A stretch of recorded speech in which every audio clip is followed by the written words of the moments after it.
Hello students, तो कैसे हैं आप सभी। तो आज जो हमारी क्लास है वो लेक्चर 4 होने वाला है आज की क्लास का। और आज हम लोग लघु उत्तरीय और अति लघु उत्तरीय के जितने भी प्रश्न हैं वो सारे हम कंप्लीट कर देंगे, ठीक है। तो इसकी पहले वाली क्लास में हमने प्रश्न 1 से लेकर 3 तक सॉल्व हमने कर लिया है। आज की क्लास में प्रश्न 4 से लेकर के प्रश्न 6 तक पूरा हम सॉल्व करने वाले हैं। तो आइए क्लास को स्टार्ट करते हैं। तो देखिए, सबसे पहले जो प्रश्न 4 है उसको हम पढ़ते हैं। क्या है, देखिए लिखा है कि समीकरण एक्स स्क्वायर माइनस का 7x प्लस का 12 बराबर 0 के मूलों के व्युत्क्रमों का योगफल ज्ञात करें। तो पढ़कर हमको कितना समझ में आया, पूरा नहीं, इतना तो समझ में आया भी हम मूल निकालने हैं, उसके बाद योगफल गुणनफल जो भी करना है वो तो करेंगे ही। सबसे पहले मूल निकालने, इसके मूल निकालने के दो तरीके आपके पास, मध्य पद को तोड़कर यानी गुणनखंड विधि से या श्रीधराचार्य सूत्र से, दोनों से आप निकालेंगे, दोनों से सेम ही आएगा। आइए निकालते हैं। तो सबसे पहले लिख देते हैं भैया क्या दिया हुआ है। तो एक्स स्क्वायर माइनस का 7x और प्लस का 12, मध्य पद को तोड़कर निकाल देते हैं अगर आसान पड़ रहा है तो। 12 का गुणा एक्स स्क्वायर के गुणांक में यानी 1 में, तो 12 का 1 में 12 आ गया। अब ऐसा नंबर लीजिए इसका गुणा करने पे 12 आए और जोड़ने या घटाने पर 7 आ जाए, क्योंकि 7 है ना यहाँ। देखिए 4 का 3 में होता है 12 और 4 + 3 होता है 7, यानी बैठ रहा है यहाँ पे 4 और 3। तो लिखेंगे यहाँ पे एक्स स्क्वायर और फिर लिखेंगे यहाँ पे माइनस का 4x और फिर माइनस का 3x और प्लस का 12। मैंने दोनों को माइनस माइनस क्यों लिया, क्योंकि ये पूरा सिंबल के साथ ये बीच वाला पद आना चाहिए। जैसे माइनस का 4x माइनस का 3x, तो 4 और 3 तो 7x हो जाएगा, और माइनस माइनस प्लस जुड़ा है तभी तो, और चिन्ह माइनस का ही लगेगा, यानी माइनस का 7x इसको सॉल्व करने पे आएगा, जो कि सही आ रहा है। अच्छा, गुणा कर दें तो 4 का 3 में तो 12 भी आ रहा है। इस तरह से हमको इसको लिखना होता है। आइए अब इसमें कॉमन लेते हैं। तो भैया इन दोनों में पहले कॉमन लेते हैं। तो x यहाँ पे बचेगा सिर्फ x, एक x इसमें से लिया और एक x इसमें से भी जाएगा जो कि है, तो यहाँ पे सिर्फ -4 बच जाएगा। क्लियर। यहाँ पे अब चिन्ह जो है वो तो हम लेंगे ही, वो लेना ही होता है हमको, जो यहाँ पे चिन्ह है। और 3 यहाँ पे भी, तो 3 यहाँ पे भी मिल जाएगा गुणा में, तो 3 कॉमन ले लेते हैं। यहाँ पे बचेगा सिर्फ x और यहाँ पे अब चिन्ह बदल जाएगा, क्योंकि माइनस और प्लस माइनस हो जाएगा। और 3 का 4 है तो 3 चौके 12, तो 4 आ गया। देखिए दोनों ब्रैकेट के अंदर दोनों सेम आए, मतलब सही है। तो अब क्या करते हैं भैया, इस ब्रैकेट वालों को एक साथ लिख देते हैं। तो x - 4 आ गया, और जो बच गया x और -3 उसको अलग से एक ब्रैकेट में लिख देते हैं। तो मूल निकालना आसान है। अब इसको क्या करेंगे, 0 के बराबर कर देंगे। तो अतः यहाँ पे लिखेंगे, अतः x बराबर पहले तो 4 आ गया, क्योंकि इसको 0 के बराबर करें, पहले इसको लिख देते हैं, सॉरी एक बार इसको हम 0 के बराबर लिख कर दिखा देते हैं। तो पहले देखिए x - 4 बराबर 0, तो x बराबर ओवरऑल 4 आ गया। और यहाँ पे भी सेम कंडीशन करेंगे कि x - 3 बराबर 0, तो x बराबर 3 आ गया, प्लस का 3। तो दो मूल निकल के आ चुके हमारे, x बराबर 4 और x बराबर 3। अच्छा, मूल निकल गया, अब क्या करना था भैया, पढ़ लेते हैं। तो मूलों के व्युत्क्रमों का योगफल, व्युत्क्रम का मतलब उनको उल्टा कर दीजिए और फिर उनका योगफल यानी जोड़ना है उनको, वो ज्ञात करना है। तो इनके व्युत्क्रम भाई क्या होंगे, तो लिखेंगे कि मूलों के व्युत्क्रम, मूलों के व्युत्क्रम, मूलों के व्युत्क्रमों का योगफल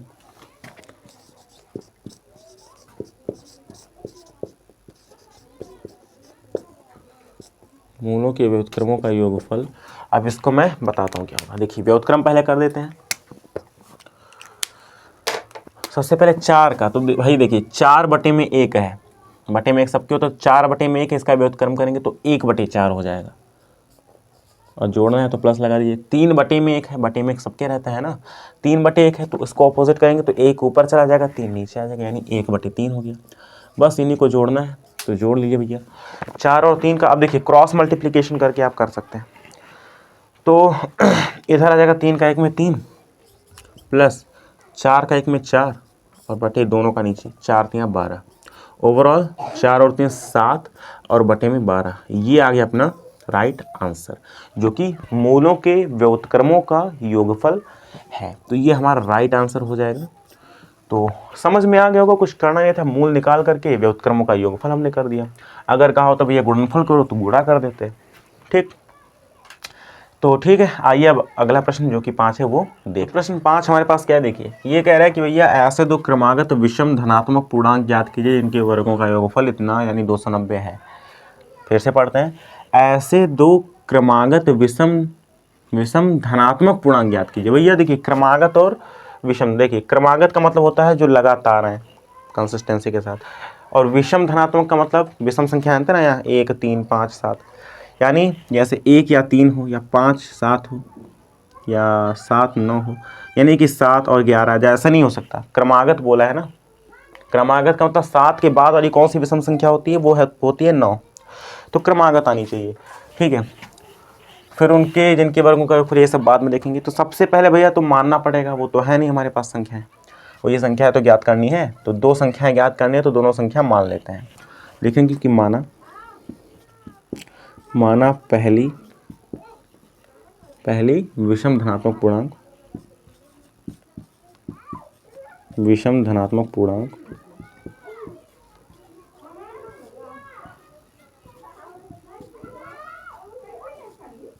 x, पहले विषम धनात्मक पूर्णांक को x मान लेते हैं, तो उस केस में फिर दूसरा भी मानना पड़ेगा, तथा दूसरी धनात्मक विषम पूर्णांक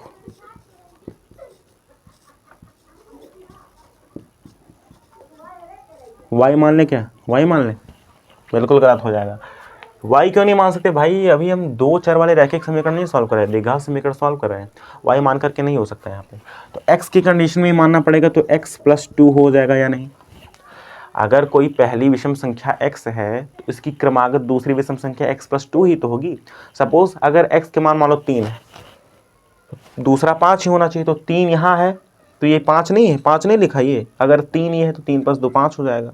तो इस तरह से क्रमागत विषम संख्याओं को माना जाता है। ठीक है, तो हमने संख्याएं मान ली हैं, अब जो कह रहा है प्रश्न के अनुसार उसको हम लिख देते हैं। तो भैया यहाँ पे लिख देंगे हम प्रश्नानुसार, यहाँ पे लिखेंगे प्रश्नानुसार, जो चीज़ कह रहा है वो चीज़ भैया हम अप्लाई कर देते हैं। तो कह रहा है कि पूर्णांक ज्ञात कीजिए, ठीक है मान लिया हमने, जिनके वर्गों का योगफल 290 है, इनके वर्गों का योगफल 290 है, यानी x पहला विषम पूर्णांक इसका वर्ग और दूसरा है x + 2 इसका वर्ग, और दोनों के वर्गों का योगफल 290 के बराबर है। बस हो गया। तो भैया उस केस में हमको ये पूर्णांक निकालना है, इसके लिए हमें x की वैल्यू चाहिए होगी, तब हम जा करके ये पूर्णांक निकाल सकते हैं। तो बस इसको सॉल्व करना होगा। आइए देखते हैं कैसे सॉल्व होगा। x² ऐसे ही रहेगा। अब यहाँ पे a + b वाला फार्मूला बन रहा है, x + 2 का होल स्क्वायर, यानी a + b का होल स्क्वायर वाला फार्मूला है। तो कैसे होता है, a², ये तो होता है a², तो भैया a² का मतलब x का स्क्वायर होगा, प्लस लग गया, तो x का स्क्वायर प्लस b² होता है, b की जगह 2 है तो b का स्क्वायर यानी 2 का स्क्वायर, प्लस 2 का स्क्वायर आ जाएगा 4, और प्लस का 2ab, तो प्लस का a² + b² + 2 गुणा में a की जगह पे x है तो x आ जाएगा, b की जगह पे 2 है तो 2 आ जाएगा। क्लियर, इधर 290 है लिख दीजिए। आगे सॉल्व करेंगे तो x² प्लस का, आप देखिए यहाँ पे x² है, रहने दीजिए, और यहाँ पे हो जाएगा अपना प्लस है तो प्लस लगा दीजिए, 4 है तो 4 लिख दीजिए, यहाँ पे हो जाएगा 2 का 2 में तो 2 दूना 4x, ठीक है, तो प्लस का 4x आ जाएगा और बराबर हो जाएगा 290 के। थोड़ा सा और सॉल्व करेंगे तो क्या हो जाएगा, x² और x², तो भैया यहाँ पे हो गया 2x², और फिर इस 4x को हम इधर लिख लेते हैं 4x, 290 को इस तरफ भेजेंगे तो 4 यहाँ प्लस में है और 290 इधर आया तो माइनस में, यानी 290 में से 4 घट जाएगा तो कितना बचेगा 286, जो कि माइनस का बच गया और बराबर में हो गया 0 के। यहाँ तक की बातें क्लियर हैं। बस ये द्विघात समीकरण बन गया, अब इसको सॉल्व करना होगा। अब थोड़ा सा अगर आप ध्यान दे पा रहे हो तो यहाँ भी 2 है, यहाँ भी 2 छिपा हुआ है और यहाँ पे भी 2 है, तो अगर सब में हम 2 से भाग कर दें तो ये थोड़ा सा आसान हो जाएगा। तो चलिए भाग कर देते हैं। तो 2 से इधर भाग करेंगे तो सिर्फ x² बचा प्लस है, 2 से इधर भाग किए तो भैया सिर्फ 2x बचा, 2 दूना 4, ठीक। 2 से इधर भाग करेंगे तो 2 का 1 में 2, 2 का 4 में 8 और 2 3 6, 143 बचा, और 2 का 0 में तो 0 ही आएगा। समीकरण में किसी भी एक नंबर से आप गुणा या किसी भी एक नंबर से आप भाग कर सकते हैं, ये तो बात आपको पता है। तो फाइनली ये हमारा समीकरण बन गया। बस इसी को सॉल्व करके हमको x की वैल्यू निकाल देनी होगी। तो आइए इसको हम सामने लिख देते हैं। तो भैया x square plus 2x minus का 143, एक बार लिख देता हूँ इसको। एक्स स्क्वायर माइनस का प्लस का 2x है और फिर माइनस का 143 है। 143 से बराबर है 0 की। ये चीज़ें ये हमारे पास समीकरण है। इसको सॉल्व करिए। मध्य पद को तोड़कर सॉल्व करेंगे। 143 का गुणा 1 में होगा, 143 ही आएगा। अब गुणा करने पे 143 आ जाए, जोड़ने या घटाने पे 2 आ जाए, तो भैया 11 गुणा 13 143 होता है। तो बस वही चीज़ें आएंगी हमारे पास। तो एक्स स्क्वायर प्लस में 13x और माइनस में 11x और माइनस का 143 बराबर में 0। 13x में से 11x जाएगा तो 2x बचेगा प्लस का, और 13 का 11 में गुणा करेंगे तो 143 भी आ जाएगा। इस चीज़ को मैंने फास्ट थोड़ा कर दिया। ठीक, अब कॉमन ले लीजिए। तो इन दोनों में कॉमन x आ जाएगा, तो अपना इधर बचेगा सिर्फ x और प्लस का इधर 13 बन जाएगा। इधर क्या माइनस है तो माइनस कॉमन लेना ही होगा, 11 कॉमन ले सकते हैं। इधर सिर्फ x बचा और माइनस की वजह से माइनस माइनस ये प्लस हो गया। और अब 11 का इसमें करेंगे तो 11 का 13 बार पहाड़ आ जाएगा, यानी 13 यहाँ बच जाएगा बराबर 0। ये दोनों सेम आ गए, इसको एक ब्रैकेट में लिखेंगे x प्लस 13 और x माइनस 11 अनदर ब्रैकेट में आ जाएगा। अब सेम वही काम करेंगे कि इसको 0 के बराबर ले लेते हैं। क्या है ही। तो भैया सबसे पहले x प्लस 13 बराबर 0, तो उस केस में x बराबर आ जाएगा माइनस का 13। और दूसरे कंडीशन में क्या करेंगे, x माइनस 11 बराबर 0 ले लेंगे, तो उस केस में आ जाएगा x बराबर प्लस का 11। x की दो वैल्यूज़ हमारे पास निकली हैं। और अब देखिए कौन सा वैल्यू हम रख सकते हैं। अब चूंकि ध्यान दीजिए यहाँ पे बोला विषम धनात्मक पूर्णांक। अगर हम x की वैल्यू माइनस का 13 लेते हैं तो पहले ही धनात्मक विषम पूर्णांक आ जाएगी -13। तो क्या -13 धनात्मक है? ये तो धनात्मक निकलेगा ही नहीं, ऋणात्मक हो जाएगा। इस कंडीशन से हम कह सकते हैं भैया कि x -13 हम नहीं ले सकते हैं, तो हमको पॉजिटिव वाली संख्या लेनी पड़ेगी, x बराबर 11। ये अपने आप में बहुत अच्छा क्वेश्चन है। आपको एक आंसर को क्विट करना होगा, यानी उसको छांट देना होगा। तो इस तरह से हम छांट सकते हैं। तो यहाँ पे लिखेंगे कि x का धनात्मक मान लेने पर, यहाँ लिखना पड़ेगा क्योंकि धनात्मक ही ले सकते हैं, इसमें पहले ही बोल दिया है। लिखेंगे यहाँ पे x का धनात्मक मान लेने पर, धनात्मक मान लेने पर। तो x का धनात्मक मान लेंगे तो उस केस में हमारे पास संख्या निकल जाएगी। अब लिखेंगे अतः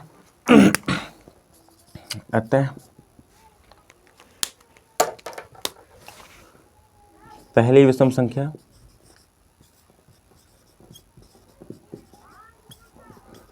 विषम संख्या बराबर x, जो कि बराबर हो जाएगा 11 के, वह दूसरी विषम संख्या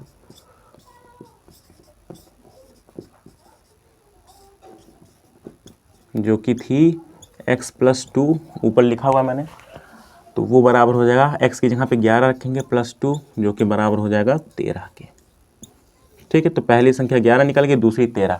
तो ये था आपका राइट आंसर, और ये बहुत इंपॉर्टेंट है। इसमें आपने कुछ नया भी सीखा होगा, कैंसलेशन करना एक आंसर को। तो होप करता हूँ आपको ये समझ में आ गया होगा। तो आइए अब आज की क्लास का लास्ट क्वेश्चन देख लेते हैं, जो कि प्रश्न नंबर 6 है। तो अगला प्रश्न है हमारा प्रश्न 6। ये क्या है कि जांच कीजिए कि द्विघात समीकरण 3/4 x स्क्वायर माइनस का 8x प्लस का 3 बराबर 0 के मूल वास्तविक हैं।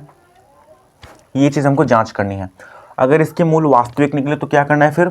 यदि ऐसा है, मतलब मूल अगर वास्तविक हैं, तो मूलों को भी ज्ञात करें, मतलब मूल भी फिर निकालने होंगे। मूल का मतलब होता है हल। अब ध्यान दीजिए, हम चेक कैसे करेंगे कि भैया मूल जो है वास्तविक है या नहीं। वास्तविक होने का दो कंडीशन है, या तो इसका विविक्तर जो निकाला जाता है वो या तो धनात्मक हो, या फिर विविक्तर जो है वो 0 के बराबर हो। इसी दो कंडीशन में मूल इसके वास्तविक आते हैं। तो भैया हमको विविक्तर निकाल करके चेक करना पड़ेगा। तो आइए विविक्तर निकालते हैं। सबसे पहले जो समीकरण दिया है उसके लिए a, b और c निकाल लेते हैं, फिर हम विविक्तर निकाल पाएंगे। तो लिखते हैं यहाँ पे कि समीकरण 3/4 x स्क्वायर माइनस का 8x और प्लस का 3 बराबर 0 की तुलना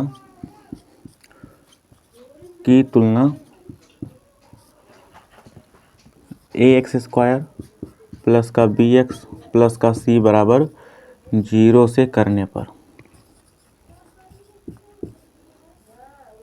0 से करने पर, ठीक है भैया, मतलब इस मानक समीकरण से करने पर। तो उस केस में हमारे पास निकल के आ जाएगा a बराबर निकल जाएगा हमारे पास 3/4 जो कि एक्स स्क्वायर का गुणांक होता है, b यहाँ पे निकल जाएगा माइनस का 8 जो कि x का गुणांक होता है, और जो बच जाता है वो होता है c यानी कि प्लस का 3 x पे पावर 0 का गुणांक।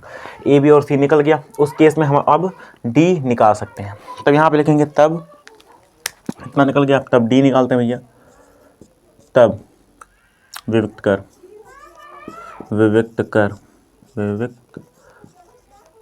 तो भैया विविक्त कर का फार्मूला क्या हुआ है? विविक्त कर का फार्मूला क्या होता है? विविक्त कर का फार्मूला तो होता है कि बी स्क्वायर माइनस का 4ac। यहाँ पे बी स्क्वायर का मतलब है ये 8 का स्क्वायर, तो 8 का स्क्वायर करोगे आप तो 64 आएगा। 8 का 8 में 64, सीधे लिख देता हूँ 64 आ गया। माइनस 8 है तो 8 का 8 में 64 हो गया, माइनस माइनस प्लस हो गया, 64 आ गया। माइनस से माइनस लगा दीजिए, 4 है 4 भी लिख दीजिए। ए और सी, ए की जगह 3/4, सी की जगह 3 लिखना है, तो ए की जगह 3/4 और सी की जगह पे 3 लिखना है। यहाँ ध्यान से देखेंगे तो 4 से 4 कैंसिल आउट हो गया और यहाँ पे 3 3 का 9 हो जाएगा, यानी कि 64 माइनस का 9 आ गया। ओवरऑल ये निकल कर हमारे पास क्या आ जाएगा 55 यानी 55। 64 में से 9 गया तो 55 निकल जाएगा, जो कि धनात्मक है। विविक्त कर हमने निकाला तो धनात्मक आ गया। अगर विविक्त कर धनात्मक है इसका मतलब ये है भैया कि मूल जो है वास्तविक है। अगर यहीं पे ये ऋणात्मक आ जाता तो मूल हमारे वास्तविक नहीं होते, काल्पनिक होते, और तब हम बस यहाँ पे लिख देते कि भैया मूल वास्तविक नहीं है, बस इतना लिख के हमारा आंसर हो जाता। बट अब वास्तविक आ गया है तो हमको आगे इसके मूल भी निकालने होंगे, तो यहाँ लिख देंगे हम ऐसे कि चूंकि विविक्त कर धनात्मक है,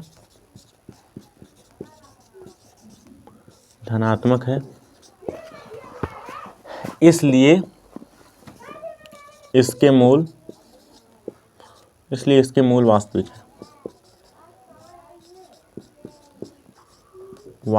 है। अब भैया अगर मूल वास्तविक निकल गया तो अब मूल निकालना पड़ेगा। तब यहाँ पे आइए चलिए मूल निकाल देते हैं। अब देखिए मूल निकालने के लिए क्या करते हैं, मूल का मतलब हल निकालना होता है। अब या तो आप मध्य पद को तोड़कर सॉल्व कर लीजिए या श्रीधराचार्य विधि का यूज़ कर सकते हैं, तो वही हमारे लिए आसान पड़ेगा श्रीधराचार्य विधि। क्यों? क्योंकि हमने ऑलरेडी यहाँ पे बी स्क्वायर माइनस 4ac निकाला हुआ है जो कि सीधे वहाँ पे यूज़ में आ जाएगा। तो हम यहाँ पे श्रीधराचार्य विधि से ही फॉर्मूला का यूज़ करेंगे। मध्य पद को तोड़कर करना यहाँ निकल जाएगा बट वो कठिन पड़ेगा फालतू का, तो यहाँ हम श्रीधराचार्य का यूज़ करेंगे। तो यहाँ लिखेंगे कि भैया श्रीधराचार्य सूत्र से, इसको द्विघाती सूत्र भी बोलते हैं, याद रखिएगा, एग्जाम में दोनों नाम दे सकता है। तो भैया श्रीधराचार्य सूत्र क्या होता है, माइनस का b फिर प्लस माइनस रूट में बी स्क्वायर माइनस का 4ac और बटे में 2a। ये तो सबको याद हो गया होगा अब तक, ठीक है भैया। तो चलो माइनस का b मतलब ये, तो b की वैल्यू -8 है, माइनस पहले से है तो माइनस लगा दीजिए और b की वैल्यू -8, क्लियर। प्लस माइनस तो प्लस माइनस रहेगा, वर्गमूल है ये भी लगा दीजिए as it is. B square minus 4ac इसकी वैल्यू हमने निकाली है 55, तो 55 यहाँ पे एज इट इज़ लिख देंगे और बटे में 2a है, तो a की वैल्यू तो 3/4 है, तो अगर यहाँ पे सॉल्व करेंगे तो 2 और 3/4, a की जगह 3/4 जो कि कट करके 2 का 1 में 2 और 2 दूना 4, सिर्फ 3/2 बच जाएगा। यहाँ तक की बातें क्लियर है, यानी ओवरऑल हमारे पास क्या आ जाएगा।